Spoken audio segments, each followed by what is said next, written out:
Hi all, അസ്സലാമു അലൈക്കും. Welcome back to Silna's kitchen.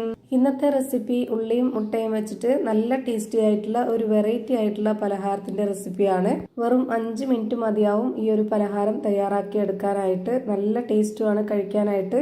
നല്ല ക്രിസ്പി ആയിട്ട് മൊരിഞ്ഞ നല്ല ടേസ്റ്റി ആയിട്ടുള്ള ഒരു പലഹാരമാണ്. കുട്ടികൾക്കും വലിയവർക്കും എല്ലാവർക്കും ഇഷ്ടാവും. അതുകൊണ്ട് തന്നെ വീഡിയോ സ്കിപ്പ് ചെയ്യാതെ മുഴുവനായിട്ടൊന്ന് കണ്ടു നോക്കണേ. റെസിപ്പിയിലോട്ട് കടക്കുന്നതിന് മുമ്പായി സിൽനാസ് കിച്ചൺ ചാനൽ ആദ്യമായിട്ട് കാണുന്നവരാണെങ്കിൽ പ്ലീസ് ഒന്ന് സബ്സ്ക്രൈബ് ചെയ്തേക്കണേ. ഒപ്പം ഈ വീഡിയോസ് നിങ്ങൾക്ക് ഇഷ്ടപ്പെടുകയാണെങ്കിൽ ഒരു ലൈക്കും ഷെയറും ചെയ്ത് സപ്പോർട്ട് ചെയ്യണേ. ഇനി നമുക്ക് ഇതെങ്ങനെയാണ് തയ്യാറാക്കുന്നതെന്ന് നോക്കാം. ആദ്യം തന്നെ ഞാനിവിടെ ഒരു പാത്രത്തിലേക്ക് 2 വലിയ സവോള നീളത്തിൽ കട്ട് ചെയ്തെടുത്തിട്ട് ഇട്ട് കൊടുക്കുന്നുണ്ട്. ഈ പലഹാരം തയ്യാറാക്കി എടുക്കുന്നതിന് ഇതുപോലെ നീളത്തിൽ തന്നെ ഉള്ളി കട്ട് ചെയ്തെടുക്കണം.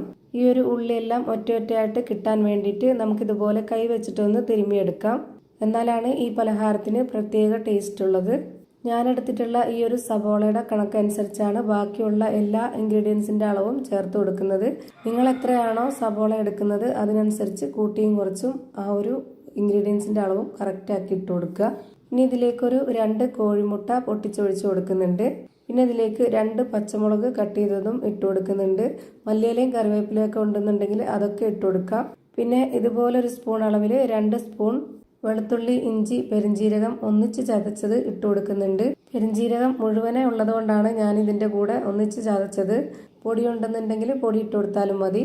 ഇനി ഒരു 2 സ്പൂൺ അളവിൽ ചിക്കൻ മസാലപ്പൊടി ഇട്ട് കൊടുക്കുന്നുണ്ട്. ഇനി 1.5 സ്പൂൺ അളവിൽ മുളക് പൊടിയാണ് ഇട്ട് കൊടുക്കുന്നത്. ഓരോരുത്തരുടെ എരിവിനനുസരിച്ച് കൂട്ടിയും കുറച്ചൊക്കെ ഇട്ട് കൊടുക്കുക.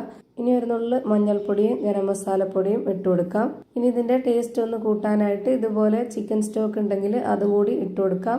ഞാൻ ഇതുകൂടെ ഇതിലേക്ക് പൊടിച്ചിട്ട് കൊടുക്കുന്നുണ്ട്.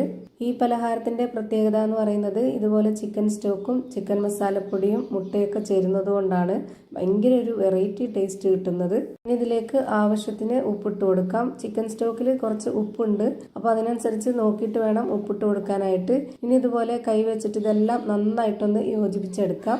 ഇനി ഇതിലേക്ക് വേറെ പൊടികൾ കൂടി ചേർത്ത് കൊടുക്കാനുണ്ട്. അതിന് മുന്നായിട്ട് ഈ ഒരു ഉള്ളിയും ഈ ഒരു മിക്സും എല്ലാം കൂടെ നന്നായിട്ടൊന്ന് യോജിപ്പിച്ചെടുത്താലേ എല്ലാം ഒരു കറക്റ്റ് പരുവത്തിനും ടേസ്റ്റിലൊക്കെ കിട്ടുള്ളൂ. ഇനി ഇതിലേക്ക് ഇട്ട് കൊടുക്കാനുള്ളത് 1/2 കപ്പ് അളവിൽ കടലമാവാണ്.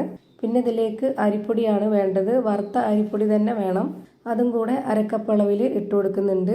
ഈ പലഹാരത്തിനെ ക്രിസ്പി ആക്കി എടുക്കുന്നത് അരിപ്പൊടിയാണ്. അതുകൊണ്ട് തന്നെ അരിപ്പൊടി സ്കിപ്പ് ചെയ്യരുത്. പിന്നെ ഇതുപോലെ 3 ടേബിൾ സ്പൂൺ അളവിൽ മൈദപ്പൊടിയും കൂടെ ഇട്ട് കൊടുക്കാം. ഇനി ഒട്ടും വെള്ളം ചേർക്കാതെ ഈ ഒരു മുട്ടയുടെ നനവിൽ മാത്രം ഇത് നന്നായിട്ടൊന്ന് മിക്സ് ചെയ്തിട്ടെടുക്കാം. കടലമാവിൽ കട്ടകളൊക്കെ ഉണ്ടാവും, അതൊക്കെ ഉടച്ചിട്ട് ഇതെല്ലാം കൂടി നന്നായിട്ടൊന്ന് മിക്സ് ചെയ്തെടുക്കണം. ഒട്ടും വെള്ളം ചേർക്കാതെ ഈ ഒരു മുട്ടയുടെ നനവിൽ മാത്രം നമ്മളിത് റെഡിയാക്കി എടുക്കുമ്പോഴാണ് അതിന് പ്രത്യേക ഒരു ടേസ്റ്റ്. ഞാനിപ്പോൾ ഇതാ ഇവിടെ നന്നായിട്ട് യോജിപ്പിച്ചെടുത്തിട്ടുണ്ട്. ഇതിൻ്റെ പരുവം എന്ന് പറയുന്നത് നമ്മുടെ കയ്യിൽ നമുക്ക് ഇഷ്ടമുള്ള ഷേപ്പിൽ ആക്കി എടുക്കണമെന്നുണ്ടെങ്കിൽ കുറച്ചൊന്ന് ടൈറ്റായിട്ട് വരണം. അതുകൊണ്ടാണ് ഇതിൽ വെള്ളമൊന്നും ചേർത്ത് കൊടുക്കാതെ ഈ ഒരു പരുവത്തിൽ റെഡിയാക്കി എടുത്തിട്ടുള്ളത്. ഇനി നമ്മുടെ കൈ ഒന്ന് നനച്ചെടുത്തതിന് ശേഷം ഇതിൽ നിന്ന് കുറച്ചെടുത്തിട്ട് നമ്മുടെ കൈയുടെ ഉള്ളങ്കയിൽ വെച്ചിട്ട് ഇതുപോലെ ഒന്ന് പരത്തിയെടുക്കുന്നുണ്ട്. ഒരുപാട് കട്ടിയാകാതെ നല്ല നൈസായിട്ട് വേണം ഇങ്ങനെ പരത്തിയിട്ട് എടുക്കാനായിട്ട്. എന്നാലേ അതിൻ്റെ 2 വശവും ഉൾഭാഗമൊക്കെ നന്നായിട്ട് വെന്ത് മുരിഞ്ഞ് കിട്ടുള്ളൂ. വീണ്ടും നമ്മൾ അടുത്തതെടുത്ത് ചെയ്യാൻ നേരത്ത് കൈ ഒന്നുകൂടി വെള്ളത്തിൽ മുക്കി നനച്ചെടുക്കണം. എന്നാലേ അത് നന്നായിട്ട് കിട്ടുള്ളൂ. ഇതേപോലെ തന്നെ എല്ലാം ചെയ്ത് ഒരു പാത്രത്തിൽ മാറ്റിയിട്ടുണ്ട്. ഇനി നമുക്കിതൊന്ന് ഫ്രൈ ചെയ്തെടുക്കാം. അതിനായിട്ട് ഒരു പാൻ സ്റ്റൗവിലേക്ക് വെച്ച് ഫ്ലെയിം ഓൺ ആക്കിയിട്ടുണ്ട്. അതിലേക്ക് കുറച്ച് ഓയിൽ ഒഴിച്ചു കൊടുത്തതിന് ശേഷം ഇതിലേക്ക് ഓരോന്നായിട്ട് ഇട്ട് കൊടുക്കാം. ഒരുപാട് എണ്ണ ഒഴിച്ചു കൊടുത്ത് ഫ്രൈ ചെയ്തെടുക്കേണ്ട ആവശ്യമില്ല. ഇതുപോലെ ഈ ഒരു മാവ് ഇട്ട് കൊടുക്കുമ്പോൾ പകുതി വരേക്കും മാത്രം നിൽക്കുന്ന രീതിയിൽ എണ്ണ ഒഴിച്ചു കൊടുക്കാവുള്ളൂ. ഇതിൻ്റെ എല്ലാം ഒരു ഭാഗം വെന്ത് കിട്ടിയിട്ടുണ്ട്. ഞാനിത് തിരിച്ചിട്ട് കൊടുത്തിട്ട് വേവിച്ചെടുക്കുന്നുണ്ട്. മീഡിയം ഫ്ലെയിമിൽ ഇട്ട് കൊടുത്തിട്ട് വേണം ഇത് വേവിച്ചെടുക്കാനായിട്ട്. ഒരുപാട് ഫ്ലെയിം കൂട്ടി വെക്കരുത്. ഫ്ലെയിം കൂട്ടി വെച്ചാൽ ഉള്ളി കരിഞ്ഞു പോകും. ഇതിൻ്റെ എല്ലാം 2 സൈഡും വെന്ത് കിട്ടിയിട്ടുണ്ട്. ഇനി നമുക്കിത് എണ്ണയിൽ നിന്ന് കോരി മാറ്റാം.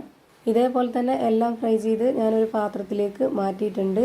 ഒട്ടും എണ്ണ കുടിക്കാത്ത നല്ല ക്രിസ്പി ആയിട്ടിരിക്കുന്ന ഒരു അടിപൊളി വെറൈറ്റി പലഹാരമാണ്. ഇതിൻ്റെ അകം എങ്ങനെയാണ് ഇരിക്കുന്നതെന്ന് അറിയാനായിട്ട് ഞാനിതൊന്ന് പൊട്ടിച്ച് കാണിച്ചു തരാം. അപ്പോൾ ഇത്രയേ ഉള്ളൂ ഇന്നത്തെ വീഡിയോ ഇഷ്ടമായാൽ ലൈക്ക് ചെയ്യാനും കമൻറ്റ് ചെയ്യാനും ഷെയർ ചെയ്യാനും മറക്കരുത്. അതുപോലെ തന്നെ ഞാനിടുന്ന പുതിയ വീഡിയോസ് നോട്ടിഫിക്കേഷനായിട്ട് കിട്ടുന്നതിന് വേണ്ടി സബ്സ്ക്രൈബ് ചെയ്ത് ബെല്ലൈക്കൺ അമർത്തി അതിൽ ഓൾ എന്ന ഓപ്ഷൻ എനേബിൾ ചെയ്ത് കൊടുക്കാനും മറക്കരുത്. പുതിയൊരു വീഡിയോയുമായി വീണ്ടും വരും. Thank you for watching.